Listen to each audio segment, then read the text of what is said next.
Hola, soy Yolanda Calvo, soy psicóloga y a pesar de que soy psicóloga, ten en cuenta que este vídeo tiene funciones educativas y no puede sustituir nunca una terapia, una psicoterapia. Por lo tanto, si piensas, si sientes que necesitas psicoterapia, por favor, búscala cerca de donde tú vivas si es posible.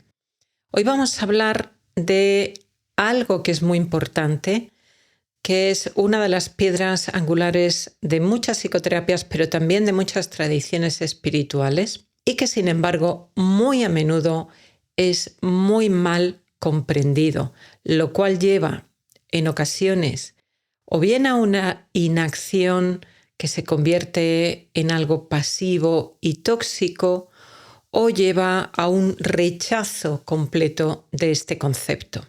Este concepto tan mal comprendido es el de la aceptación. Y tendemos a pensar que la aceptación significa que no hagamos nada, que no luchemos, que nos pasen con el abuso por encima, o incluso que nos dé igual lo que a otra persona le esté pasando. Sin embargo, nada más lejos de la realidad. La aceptación tampoco es yo soy así, aguántate, me acepto, tú me tienes que aceptar. Tampoco eso es la aceptación. Vamos a ver qué es la aceptación y vamos a ver por qué es tan importante para que aliviemos el sufrimiento que tenemos, pero también vamos a ver qué es lo que no es la aceptación. Y vamos a ver 3 vías de acción fundamentales. Vamos a comprender que la aceptación es la base de todas ellas, de las 3, pero vamos a ver cuándo escoger cada una de estas 3 líneas de acción. El ser humano sufre. Sufrimos todos.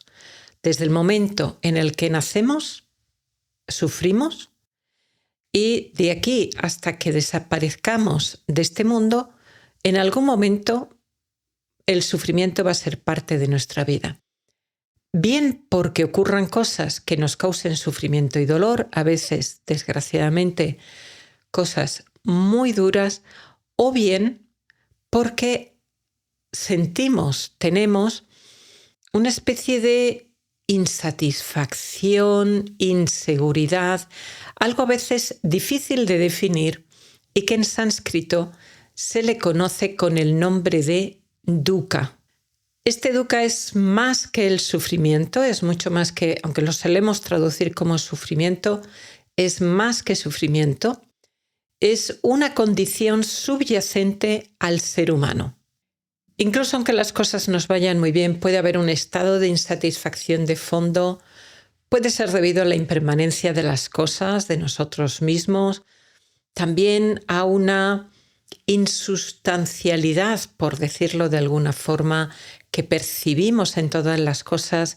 Esa impermanencia es como cuál es la sustancia de todo, cuál es la esencia de todo, cuál es el porqué de todo. Es un sufrimiento que a veces no es tan evidente y que intentamos en muchas ocasiones tapar y ahogar de 1001 maneras con 1001 entretenimientos. Nos genera inseguridad, nos genera una falta de satisfacción y este sufrimiento tiene su origen en la confusión de cuál es nuestra verdadera esencia. Y quizá, no sé si es mayor en estas épocas que en otras, pero sí que es cierto que los problemas emocionales están aumentando muchísimo. Hay un dolor físico y emocional que está vinculado a situaciones concretas, pero este otro sufrimiento no es ese dolor, no está vinculado a una situación concreta, sino que es este sufrimiento, esta insatisfacción de base a la que se referían en la India con la palabra sánscrita dukkha. Sin embargo, las estrategias que vamos a ver hoy no solamente se van a referir a esta insatisfacción de base, sino que también nos van a dar herramientas para situaciones concretas que nos estén ocasionando sufrimiento. A menudo en el mundo del mindfulness se habla de que no es el hecho el que nos causa sufrimiento, es la interpretación del mismo. Obviamente esto dentro de unos límites, porque hay algunas situaciones, algunas circunstancias que nos van a ocasionar un sufrimiento a todo el mundo, un sufrimiento de base. Cuando perdemos a un ser muy querido, lógicamente eso va a producir un sufrimiento, sobre todo si es alguien muy muy querido, como puede ser nuestra pareja o como pueda ser desgraciadamente la pérdida de un hijo. Eso va a producir un sufrimiento tremendo, un sufrimiento muy grande, y es un sufrimiento que va a estar ahí. Sin embargo, cómo superemos ese dolor tan grande va a depender también de nuestros propios pensamientos y de algunas creencias que se pueden instalar y que podemos creer completamente. Podemos tener la creencia de que nos va a costar muchísimo, pero que vamos a volver a estar bien. O podemos tener la creencia de que eso va a ser insuperable, que no lo vamos a poder resistir y que nunca vamos a volver a sonreír. Si pensamos nunca voy a volver a ser como antes, que es un pensamiento frecuente en esas situaciones, eso es cierto. Pero es que incluso sin que ocurra nada trágico, nuestro yo va cambiando con el paso del tiempo. En el canal ya hay un vídeo sobre la filosofía estoica y cómo muchas terapias psicológicas se han basado en la filosofía estoica y cómo nos puede ayudar a superar la ansiedad y problemas emocionales y dificultades y ayudarnos a tener una mayor resiliencia, un crecimiento incluso postraumático. Os dejaré el enlace en la caja de descripción del vídeo. Pero además muchas terapias psicológicas se basan también en esta aceptación y en esta actitud ante los desafíos de la vida. Por ejemplo, el psiquiatra Viktor Frankl, que superó y sobrevivió a los campos de exterminio nazi, no así su mujer, que estaba embarazada, y él perdió a su esposa y al hijo que él creía que estaba esperando. Para él fue una pérdida tremenda y le costó superarlo. Sin embargo, él nos habla de esa actitud ante estas situaciones difíciles, extremas, y esa aceptación también. Y nos dice concretamente, entre el estímulo y la respuesta hay un espacio. En ese espacio está nuestra capacidad de elegir nuestra respuesta. En nuestra respuesta yace nuestro crecimiento y nuestra libertad. Viktor Frankl subrayaba el poder de la elección de la persona en la determinación de nuestro camino hacia el crecimiento y la libertad, incluso frente a las circunstancias más extremas, más desafiantes como las que él vivió. Cuando hablamos entonces de aceptación, una confusión frecuente es pensar que estamos aceptando una posibilidad futura. No, cuando se habla de aceptación, se habla de aceptar lo que ya es. De alguna manera, como el instante presente es nada más que eso, un instante, estamos aceptando el pasado. ¿Por qué? Porque el pasado ya no lo podemos cambiar. Se trata de dejar de pelearse con la realidad, de hacer la paz con el momento presente y ver a partir de ahí qué es lo que podemos hacer, y para eso os voy a dar hoy unas indicaciones que os pueden ayudar a la hora de escoger los caminos más adecuados en cada situación. Tenemos que partir de la aceptación de que lo que ya es y por lo tanto no lo puedo cambiar, y no jugar con el condicional. Si yo hubiera tenido una infancia diferente, si mi padre hubiera hecho, si mi madre hubiera hecho, si nos hubiéramos ido a vivir en tal sitio, si no me hubiera casado, si hubiera tenido niños, si no los hubiera tenido, si hubiera aceptado ese trabajo. Todo eso son isis, y también los isis de y si esta persona no hubiera dicho, y si hubiera hecho, y si. Estamos viviendo continuamente, peleándonos con la realidad y viviendo continuamente en un mundo que no existe. El condicional es un tiempo verbal muy adecuado para la comunicación, pero es una tortura a nivel psicológico, y tenemos que desterrar el condicional y aceptar que lo que ya es y ver qué es lo que puedo hacer de aquí en adelante. En muchas tradiciones espirituales, la aceptación ha sido una de las piedras angulares.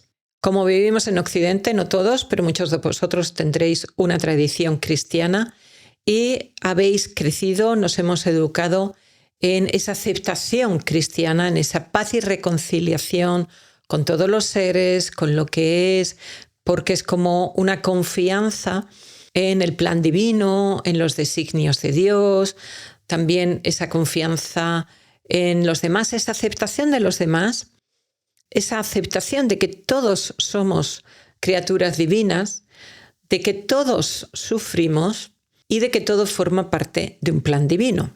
Eso desde ese punto de vista. Si nos vamos a otra cultura muy lejana, con una tradición más antigua, porque es anterior, el budismo también, una de sus piedras angulares es la aceptación.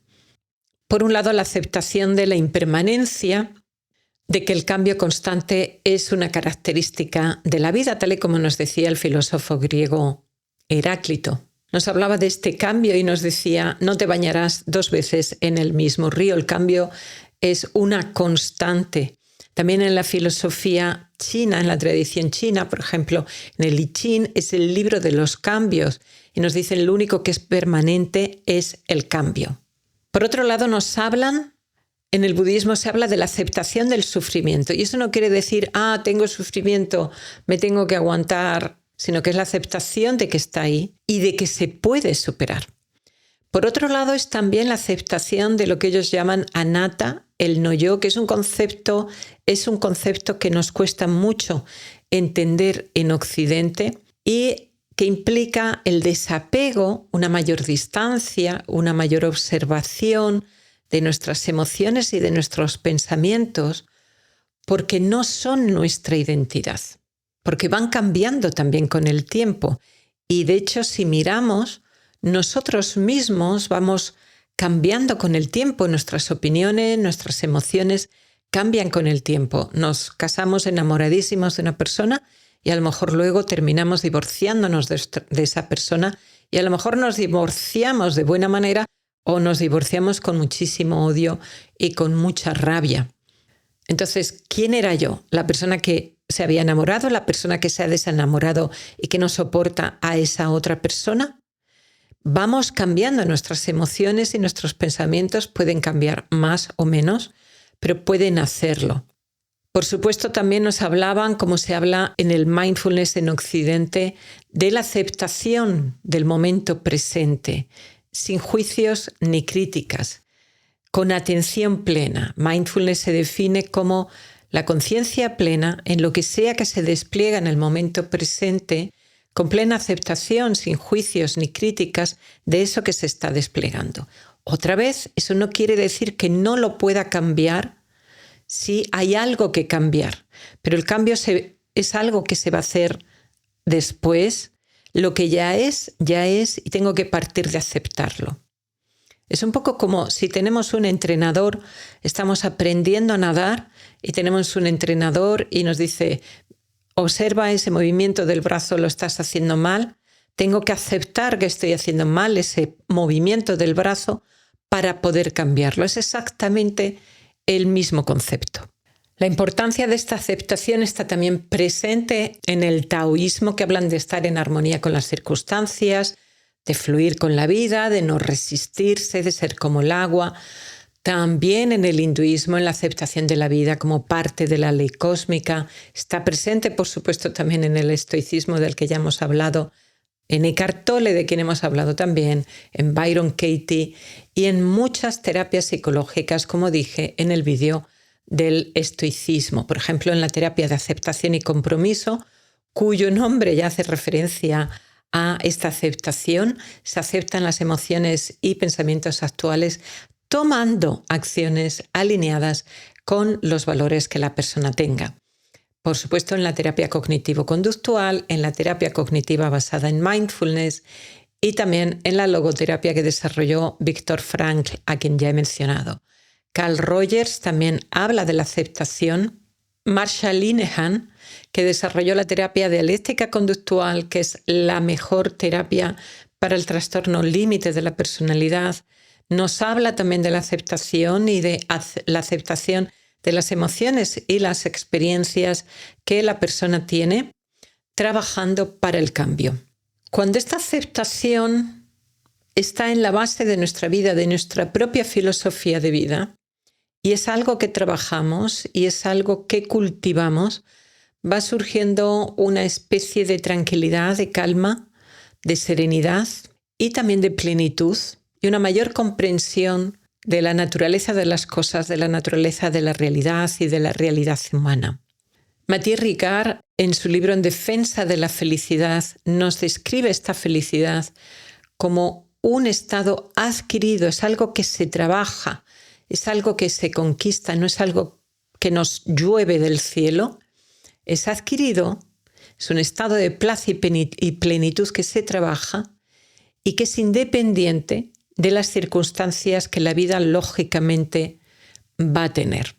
Desde ese punto de vista es muy diferente de lo que a menudo consideramos que es estar contento.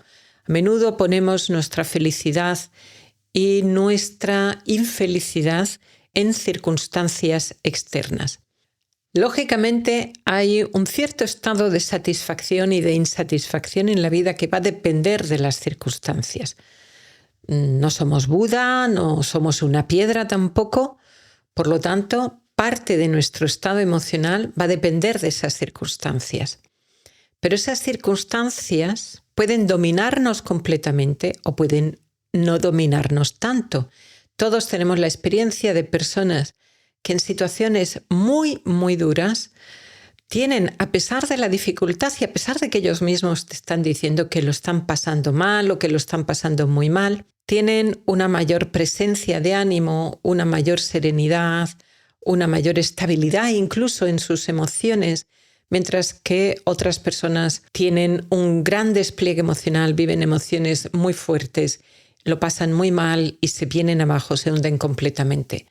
Esto puede tener que ver también, ya lo iremos tratando en otros vídeos, lógicamente con traumas previos que haya tenido la persona, también con la educación, con la autoeducación que todos vamos realizando y con cómo hemos ido trabajando todas esas cosas. Stephen Covey nos habla de los círculos de preocupación y de control. Los círculos de preocupación son todas las cosas que te preocupan y sobre las que no tienes absolutamente ningún control. En el otro lado estaría el círculo de control. Son las cosas que sí puedes controlar o en las que sí puedes influir. A veces oímos las expresiones de personalidad reactiva, personalidad proactiva. A mí no me gusta ahí hablar de personalidad, porque incluso aunque una persona actúe de forma reactiva o de forma proactiva con mayor frecuencia, y desde ahí podamos decir, bueno, es que es una persona reactiva o una persona proactiva, en realidad es algo que podemos cambiar y, sin embargo, cuando hablamos de personalidad, tendemos a pensar que es algo que no se puede cambiar. Cuando una persona actúa de una forma reactiva, tiene un círculo de preocupación muy grande y tiene un círculo de control muy pequeño. Es decir, gran parte de su energía emocional, mental, gran parte del tiempo del día lo pasa pensando y preocupándose por cosas sobre las que no tiene ningún control. Por ejemplo, lo que dicen en las noticias, las opiniones que puedan tener otras personas, la vida privada de otras personas, las decisiones que toman miembros de tu familia también, o tus propios hijos o tu propia pareja. Son cosas que no podemos controlar. Cuando tus hijos, sobre todo cuando ya son adultos, toman decisiones, es algo que no está bajo tu control. Es lógico que como padre, como madre, te preocupes, pero si ya son adultos, no lo puedes controlar. Algunas personas pierden casi toda su energía pensando continuamente en este tipo de cosas en las que no pueden controlar. Por lo tanto, como nuestra cantidad de energía es limitada, les queda poca energía para actuar, para hacer cosas, para plasmar cosas. Las personas proactivas pasan más parte de su tiempo pensando y dedicándose a cosas que sí están bajo su control o su influencia. Ya no es que no se preocupen o no piensen en cosas que no están bajo su control, pero le dedican menos tiempo, con lo cual tienen más energía, mucha más energía para poder actuar, para poder plasmar cosas en su vida. A lo mejor me puedes decir, bueno, pero es que yo tengo 60 años, bueno, yo también tengo más de 60 años, o yo tengo 80 años, yo ya estoy jubilado, jubilada, ya no es momento para plasmar, es momento para plasmar, no es para plasmar el momento de empezar una familia, pero es un momento para plasmar otras cosas. Cada momento en la vida tiene la posibilidad de plasmar algo, de ejecutar algo. No tenemos que confundir lo que nos afecta con lo que depende de nosotros, lo que te afecta con lo que depende de ti. El tiempo nos afecta. La economía mundial, lógicamente, nos afecta. Las decisiones de los políticos, las leyes que pongan, si hay un terremoto o no hay un terremoto, todas esas cosas nos afectan. Si mi pareja me trata bien o mal, si me deja o no me deja, lógicamente me afecta. Si tengo un hijo y no me habla, o me trata mal, o me grita, me afecta. Pero no tengo ningún control, sobre todo si mi hijo es adulto, no tengo ningún control sobre ninguna de esas cosas. Si es alguien cercano a mí como mi pareja o alguien de mi familia o mi hijo, puedo decirle que pare. Pero esa persona puede hacerlo o puede no hacerlo.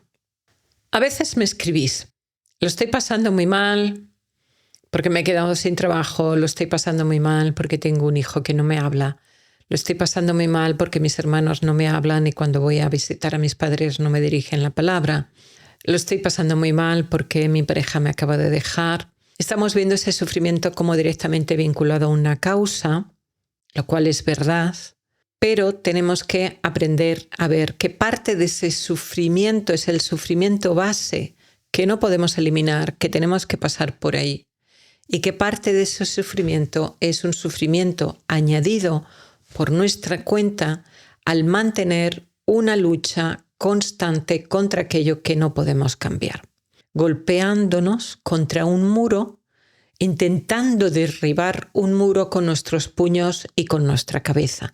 Y lógicamente ese muro, si es de piedra, no lo vamos a derribar y lo que vamos a conseguir es fracturarnos la cabeza y las manos.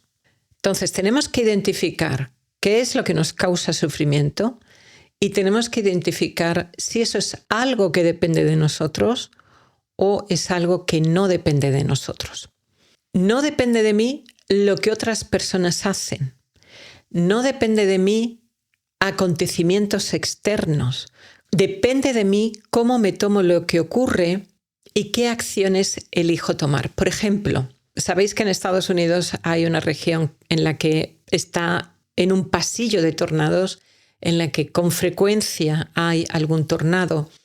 Y se dieron cuenta que en algunas zonas había más muertes que en otras. Y resultaba que en la zona donde había más muertes tenían como una forma de pensar que era: estoy en un pasillo de tornados, si Dios quiere enviar un tornado, si la naturaleza quiere enviar un tornado, lo va a hacer. ¿Qué se va a hacer? No puedo hacer nada, ya está. Si está en mi destino, me tocará sufrirlo.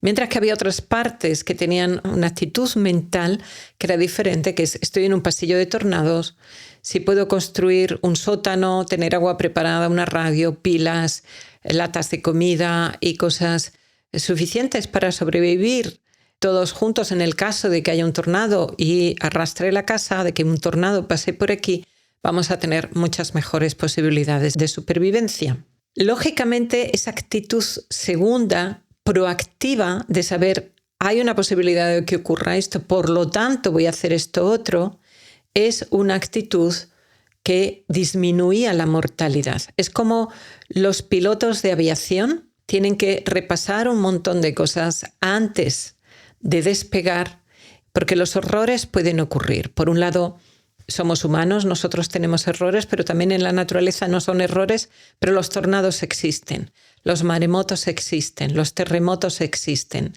Por lo tanto, si tenemos una actitud proactiva ante estas situaciones, vamos a disminuir nuestro sufrimiento.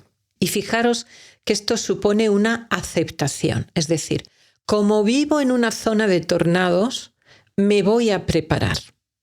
Estoy aceptando que vivo en una zona de tornados, Estoy aceptando que alguna vez puede pasar un tornado por encima de mi casa y por lo tanto me voy a preparar. Os pongo aquí un esquema. No te preocupes si lo estás escuchando y no puedes ver el esquema. Hay un PDF descargable en el que tienes el esquema.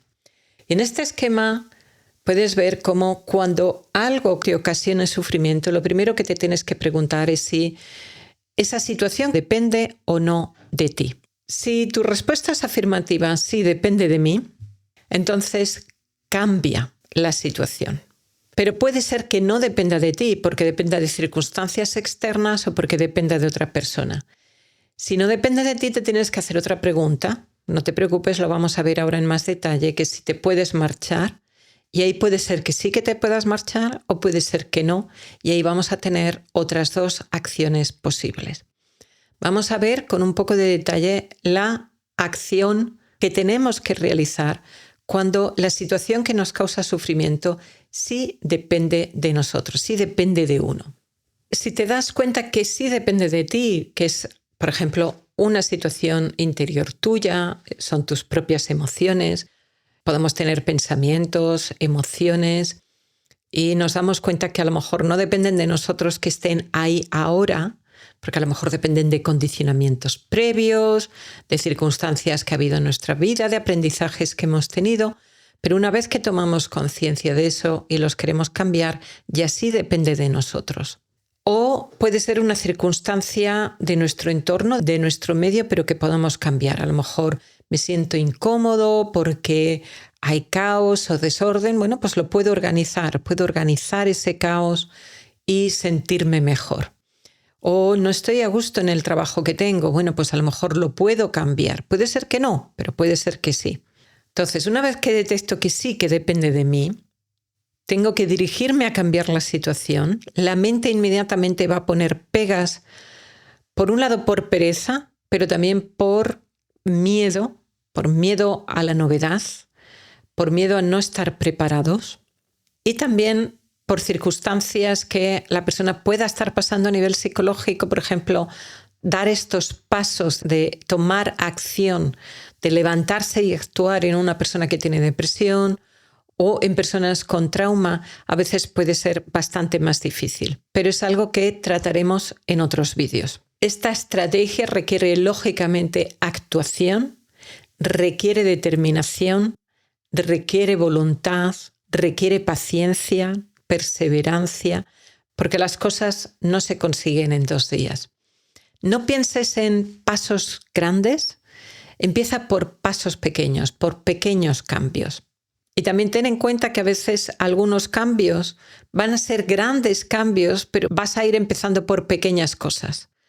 Por ejemplo, a lo mejor para cambiar al trabajo que tú quieres tienes que hacer una formación primero, o tienes que leer libros, o hacer cursos, o tienes algún tipo de problema de salud, quizá tienes que hacer terapia física o emocional, o quizá te tienes que mudar o reorganizar algo en el trabajo.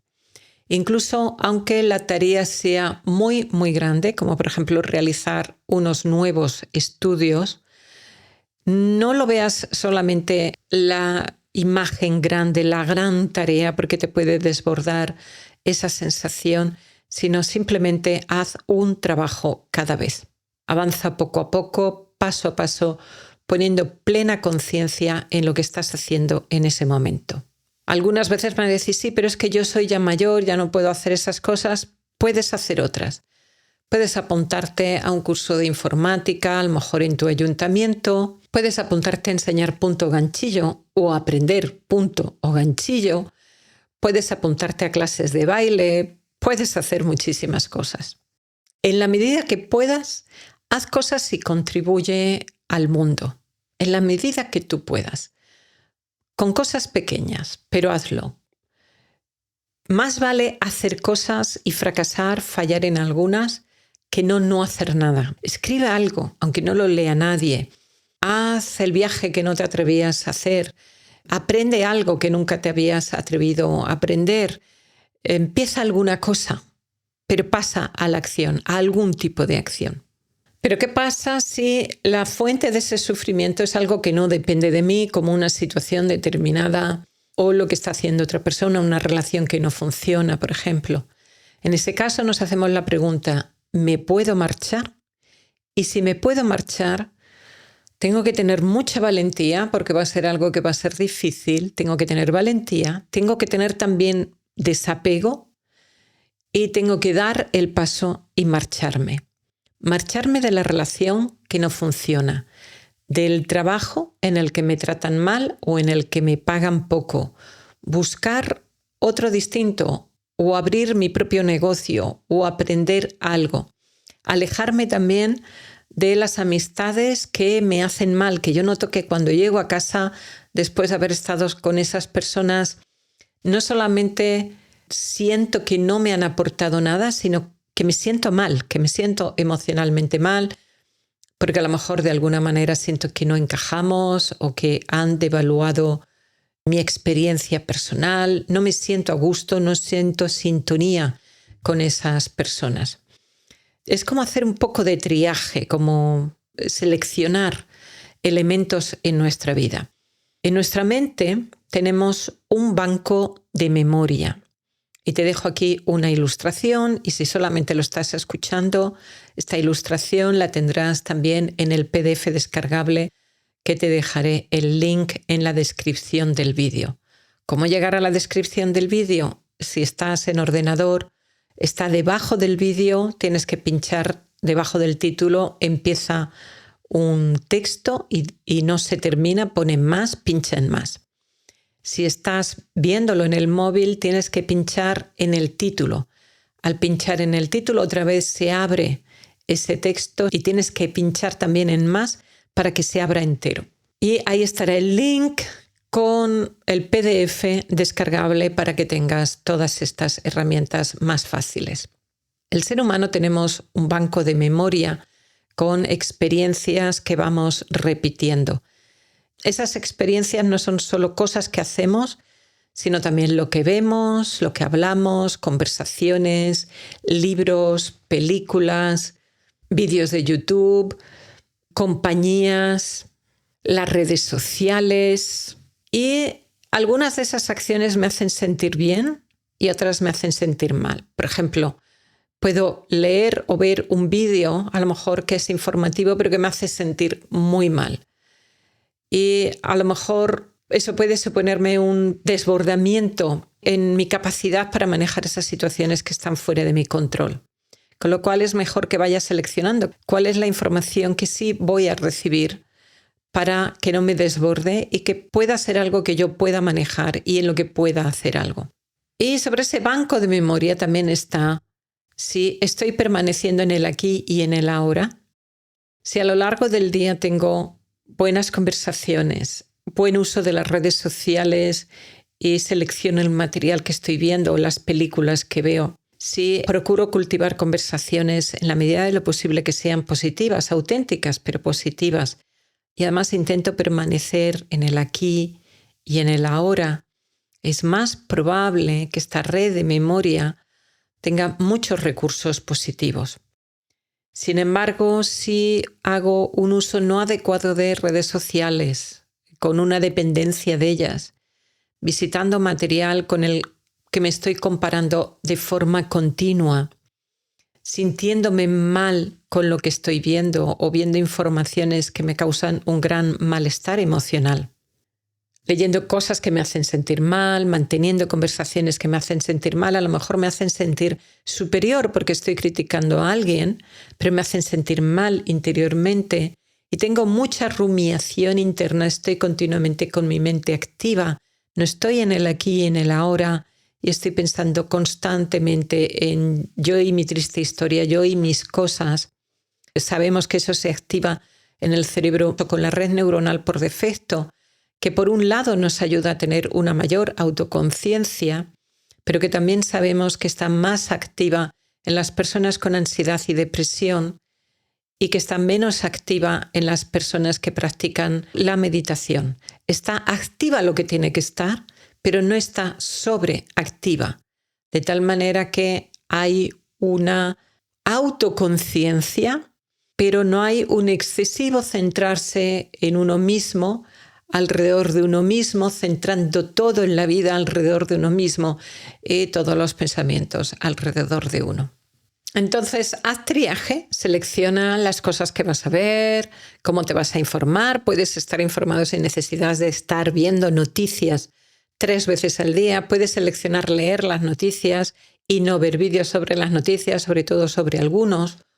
Puedes utilizar las redes sociales sin necesidad de estarlas viendo y de chequearlas varias veces al día o cada 10 minutos, o de que tus decisiones las tomes con respecto a lo que tú veas en esas redes sociales o que lo que ves en las redes sociales te haga juzgar si tú eres feliz o no eres feliz comparándote con lo que estás viendo. Selecciona, elimina lo que tú veas que te produce emociones negativas, como la crítica, por ejemplo, o te está consumiendo demasiado tiempo. Dedica ese tiempo extra a cosas en las que puedas actuar.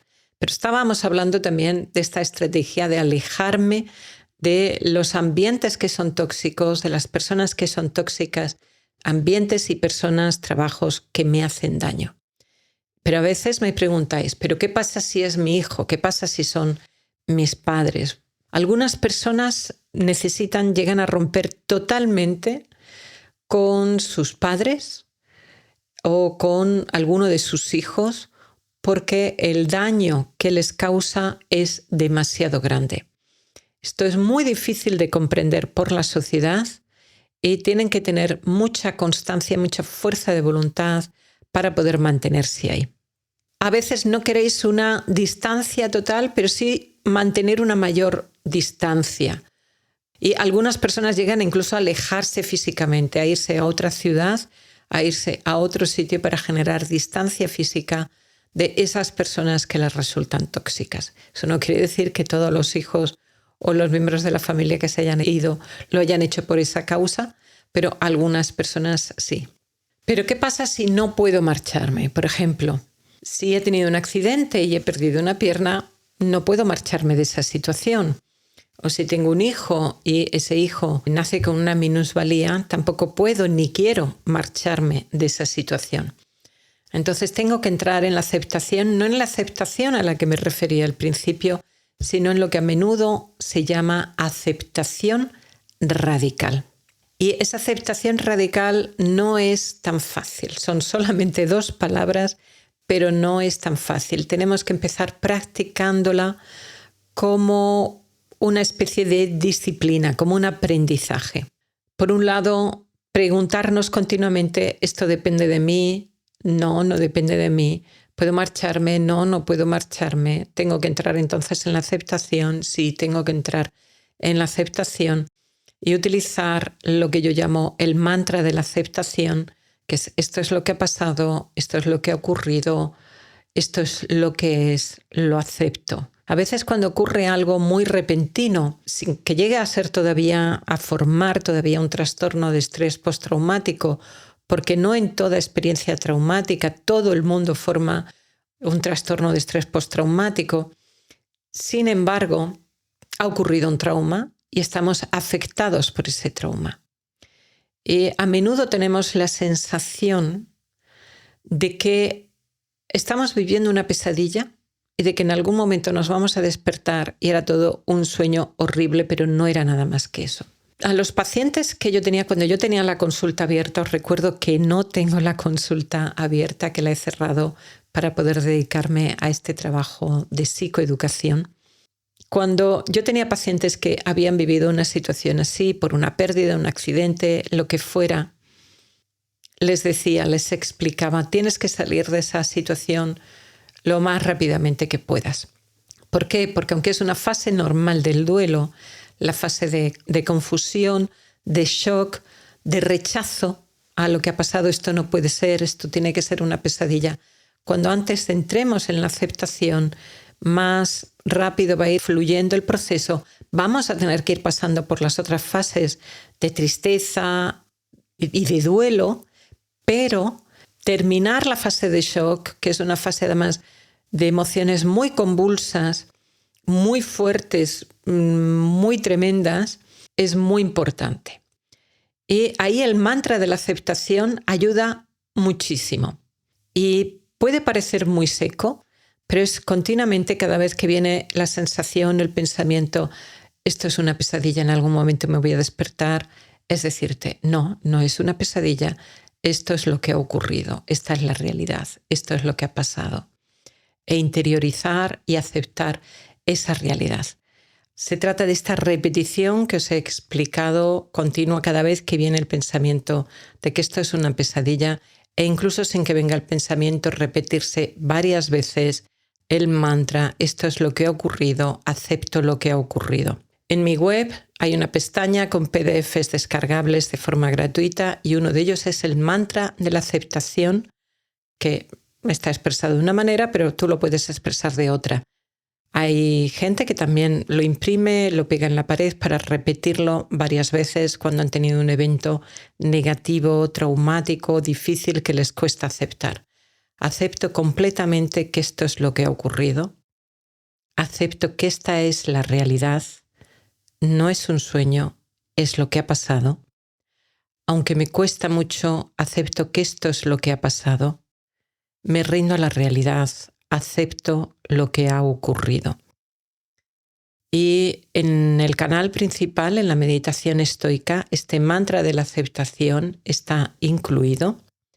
Y lo que ocurre cuando lo repetimos varias veces al día durante varios días, se va notando una mayor paz de forma progresiva. Yo recuerdo en una ocasión que lo estaba pasando muy mal porque mi madre le había dado un ictus, era la época en la que no se podía estar en los hospitales con nuestros familiares y yo solamente podía hablar con ella por teléfono y no me dejaban verla, no me dejaban visitarla. Todos los días tenía una gran angustia y todas las mañanas lo primero que sentía al despertarme era esa enorme angustia. Utilizaba muchas meditaciones para intentar calmar esas emociones y en un punto me di cuenta, lo que tengo que hacer es el mantra de la aceptación. Empecé a utilizarlo y desde el primer día que empecé, al día siguiente ya noté que me despertaba con mucha menos angustia y unos pocos días después de recitar este mantra, de repente noté que me invadía una sensación de paz y serenidad enorme, impresionante. Eso no quiso decir que no hubiera que seguir trabajando, que no haya habido después momentos extraordinariamente difíciles, que por supuesto que también, pero si lo aplicamos, si lo utilizamos con suficiente constancia, nos viene una paz que es difícil de entender y difícil de explicar y que en algunos momentos, por un lado es un gran consuelo, pero por otro lado nos conecta con algo más que es muy difícil transmitir en palabras. Incluso en la tristeza, incluso aunque haya tristeza, incluso aunque haya llanto, puede haber de fondo una paz interior. Si tenéis alguna duda, de todas maneras, en el vídeo del estoicismo tenéis varios ejemplos de situaciones extremas vividas por personas en que han utilizado esta aceptación radical para que veáis cómo se puede hacer y qué es lo que se puede conseguir. Sin embargo, esta aceptación radical puede llevar y lleva a muchas confusiones. Yo lo veo en preguntas que me hacéis, pero también lo estamos viendo muy a menudo en la sociedad, en redes sociales, en las modas que se van estableciendo.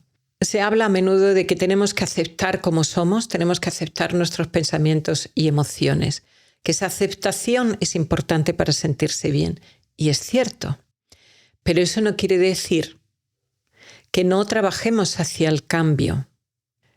Aceptar como soy no quiere decir, como dice el refrán, quien nace lechón muere cochino. Tampoco quiere decir, mira, yo soy así, me tienes que aceptar como soy, si tengo mal genio, aguántate. No. O es que yo tengo poca fuerza de voluntad, ¿qué le voy a hacer? No, hay que poner trabajo. Aceptar como somos, aceptar nuestras emociones, nuestros pensamientos tóxicos o nuestras adicciones, no significa que no podamos mejorarlas, no significa que no podamos cambiar. La aceptación es el primer paso para el cambio. Como antes cuando os decía, el profesor te dice, estás haciendo esto mal, cámbialo. Y para poder cambiarlo tienes que aceptar la corrección que te han dado, Tienes que aceptar que efectivamente lo estás haciendo mal, entonces hacer ese esfuerzo para cambiarlo. Tienes que partir de la aceptación de lo que ya es para poder cambiar hacia donde tú quieres estar, sabiendo que te va a costar, porque nos va a costar. No hay cambio de ninguna de estas cosas sin esfuerzo. Ya iré realizando vídeos sobre diferentes tipos de cambios o situaciones que nos afectan y qué tipos de cambios podemos hacer o cómo los podemos implementar. La aceptación de que esto no depende de mí tampoco quiere decir que si esto depende de ti, cada palo que aguante su vela, si es asunto tuyo, pues tú sabrás lo que haces. Porque si a lo mejor veo que necesitas ayuda e incluso me hayas pedido o no me hayas pedido ayuda, yo me puedo ofrecer. ¿Necesitas ayuda? ¿Necesitas algo? Porque si estoy ahí en ese momento y puedo ayudar, eso ya sí se convierte en asunto mío. No es asunto mío si la otra persona lo acepta o no, pero es asunto mío por lo menos preguntar y ofrecerme. Algo tan sencillo como si yo estoy en la calle y tengo mucha prisa, llego tarde a un sitio, pero veo que una persona mayor o una persona con una minusvalía necesita cruzar el semáforo, necesita cruzar el paso de peatones y le puedo echar una mano, pues me voy a parar, le voy a preguntar si necesita ayuda y le voy a echar esa mano. Porque en ese momento, si yo tengo la posibilidad de prestar ayuda, ese es mi asunto. Esa vela ahora ya es mía. El palo que tiene que sujetar esa vela soy yo. Es decir, en el momento en el que yo tengo la posibilidad de una elección, eso significa que puedo hacer algo. Eso no quiere decir que tenga que hacer algo siempre. La decisión es tuya según el momento y la circunstancia y lo que tú veas. Pero quiere decir que ya es tu asunto, porque si no, no tendrías elección. Cuando tienes una elección es porque eso ya es tu asunto. Tú no puedes elegir hoy voy a llover o hoy no voy a llover. Pero sí puedes elegir sacar un paraguas o no sacar un paraguas. En el momento en que tengo un dilema, tengo una decisión que tomar, es porque ese asunto ya es mío. Si me planteo cómo puedo ayudar a esta persona, quizá la puedo ayudar, quizá no. A veces me preguntáis cómo puedo ayudar a alguien. Estamos intentando ayudar. A lo mejor en esa ocasión lo único que podemos hacer o lo mejor que podemos hacer es decirle a esa persona, sé que estás mal, si no quieres hablar está bien, pero quiero que sepas que estoy aquí, que si en algún momento necesitas ayuda, estoy aquí para ti. Y ya simplemente eso probablemente para la otra persona va a ser más que suficiente. Otra confusión frecuente es que la aceptación implica aceptar el abuso. De hecho, hay un refrán ahí que dice más vale malo conocido que bueno por conocer, que es un refrán horroroso. También están las frases esas que a veces dicen los abusadores, lo hago porque te quiero, lo hago para protegerte. Como he dicho antes, cuando una persona te trata mal, te puedes ir. A lo mejor no te puedes ir fácilmente, a lo mejor necesitas pedir ayuda antes de poder marcharte. Pero sobre todo si estás al principio de una relación y te estás dando cuenta que es una relación abusiva y en ese momento sí te puedes ir, no te quedes siendo la víctima propiciatoria. A veces estas personas actúan como estas culturas antiguas, primitivas, en las que creían que el volcán de la isla dejaría de entrar en erupción si arrojaban niños o vírgenes a la lava del volcán y así el volcán no entraría en erupción. Lógicamente eso no tenía nada que ver y si a pesar de eso aún así había una erupción, pensaban es que no hemos arrojado suficientes y echaban todavía más. A menudo en las relaciones de tipo abusivo, aunque el vídeo no es sobre esto, pero es simplemente una aclaración para que no lo confundáis con la aceptación, las personas que están viviendo en una relación de tipo abusivo piensan si le hago este regalo, si le complazco o la complazco de esta manera, se va a calmar, va a estar bien conmigo, me va a querer. Y no, nada de lo que tú hagas puede calmar ese volcán de la ira porque no tiene relación. Es como arrojar víctimas al volcán para que no estalle. No hay ninguna relación causa-efecto. Esa persona va a estallar esporádicamente en ira por los motivos que sean, incluso a lo mejor pues porque tiene traumas previos o porque es un psicópata, no lo sé. Puede ser un espectro muy amplio de razones, pero incluso aunque las razones sean desde el punto de vista de traumas y demás, no tienes por qué ser tú su terapeuta. Si esa persona necesita que busque terapia, pero tú no tienes por qué ser su terapeuta, si te está haciendo sufrir tanto, tienes derecho a marcharte, puedes marcharte. No seas la víctima propiciatoria que se arroja al volcán para calmar su ira, porque el volcán no se va a calmar, te arrojes o no te arrojes. A menudo cuando hemos invertido mucho en una relación, nos empeñamos en que funcione a todo trapo, por todo lo que hemos invertido. En psicología esto se le llama la falacia del coste hundido, que cada vez que yo digo ese nombre todo el mundo dice, ¿el qué? Vale, es un sesgo de pensamiento y le podríamos llamar, en vez de la falacia del coste hundido, que hay que reconocer que es un término difícil de comprensión intuitiva muy escasa, muy baja, lo podríamos llamar la paradoja de la perseverancia equivocada. Porque la perseverancia es buena, pero a veces no lo es. Este sesgo de pensamiento, es decir, es una desviación, es un error de pensamiento por el cual valoramos más aquello en lo que hemos puesto mucho esfuerzo, mucho trabajo, mucho tiempo o mucho dinero. Si llevamos muchos años en una relación, le hemos puesto mucho tiempo. Si a lo mejor ya nos hemos casado con esa persona y tenemos un piso en común, le hemos puesto también mucho dinero. Si a lo mejor hemos puesto, lógicamente, también muchas emociones. Si ha habido problemas, discusiones, tensiones, hemos puesto mucho esfuerzo. El caso es que esa relación nosotros vemos que nos sale con un saldo emocional negativo. Nos damos cuenta, tenemos muy claro que no nos trae a cuenta que nuestra cuenta emocional está en números rojos. Sin embargo, no nos atrevemos a romper, no queremos romper porque hay una serie de pensamientos en nuestra cabeza que se nos repiten, que es esto tiene que funcionar. Con todos los años de sacrificio que he puesto, esto tiene que funcionar. Si tiro la toalla significaría que estos años no han servido para nada. Y tenemos que darnos cuenta que esos no son los pensamientos adecuados.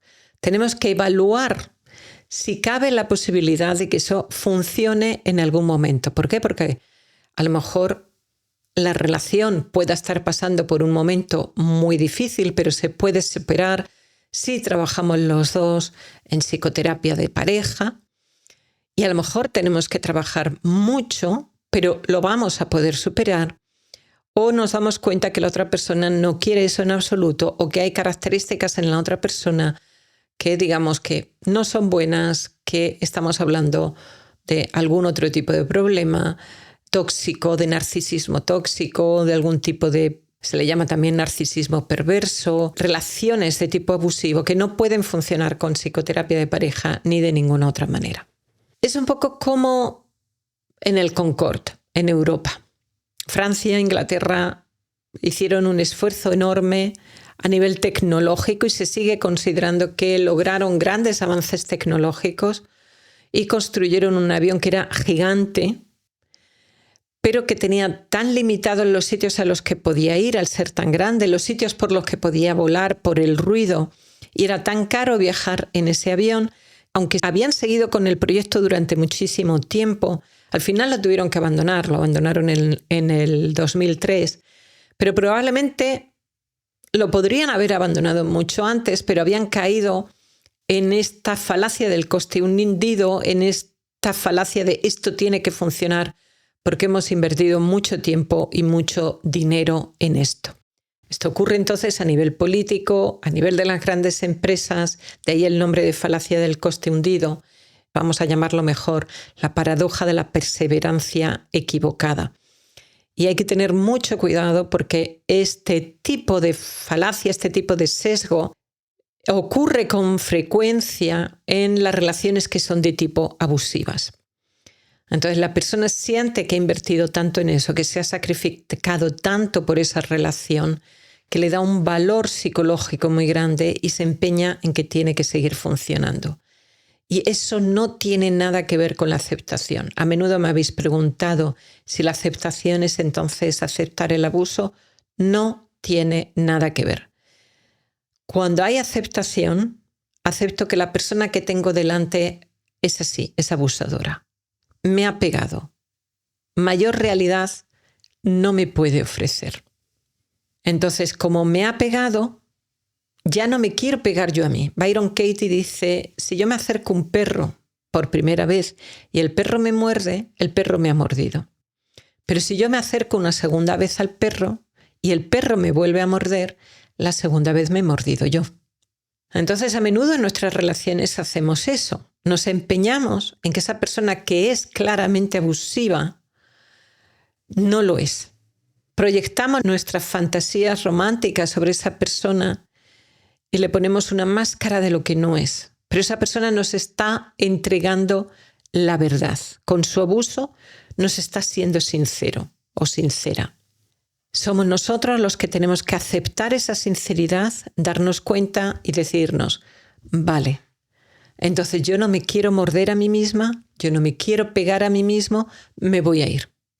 Repasando entonces, la aceptación es la aceptación de lo que ya es para cambiar hacia lo que uno quiere y para eliminar el sufrimiento que pueda ser eliminado y aceptar el sufrimiento que no puede ser eliminado. Si tengo un duelo, si tengo que pasar por un duelo, tengo que pasar por él. Hay una parte de dolor que no voy a poder eliminar. Tengo que pasar por eso. Pero hay una parte de dolor que va a depender de pensamientos tóxicos, negativos, distorsionados que yo tenga, que esas sí la puedo eliminar. Como decía Séneca, deja correr tus lágrimas, pero deja también que se sequen. Es decir, hay un tiempo para llorar y hay un tiempo para recuperarse del dolor. Y diferencia siempre. Si eso depende de ti, cámbialo, actúa. Si te agobian los pasos grandes, no te preocupes, empieza por pasos pequeños. Ejecuta acciones pequeñas. Sal a pasear, toma el sol, haz una comida sana, da pequeños pasos, pequeñas acciones que poco a poco te vayan llevando en la dirección que tú quieres. Si no depende de ti, pregúntate, ¿me puedo marchar? Si te puedes marchar o establecer distancia, hazlo. Y si no puedes marcharte, ahí ya es cuando tienes que entrar en lo que llamamos la aceptación radical, la aceptación completa, la aceptación sin condiciones. La aceptación que te permita encontrar un poco de paz y serenidad en todo lo que estés viviendo en ese momento. Hay un mantra que yo tengo con frecuencia que es meditación y acción. Es decir, que no nos olvidemos que tenemos que actuar también. Tenemos 2 hemisferios, 2 manos, 2 pies. Y de igual manera tenemos la meditación y la acción, la aceptación y la acción. Y la acción puede ser marcharse o cambiar cosas. Pero están las dos y las dos se van a complementar como las 2 manos, como el hemisferio derecho y el hemisferio izquierdo, como los 2 pies, para que nuestro camino sea lo mejor posible.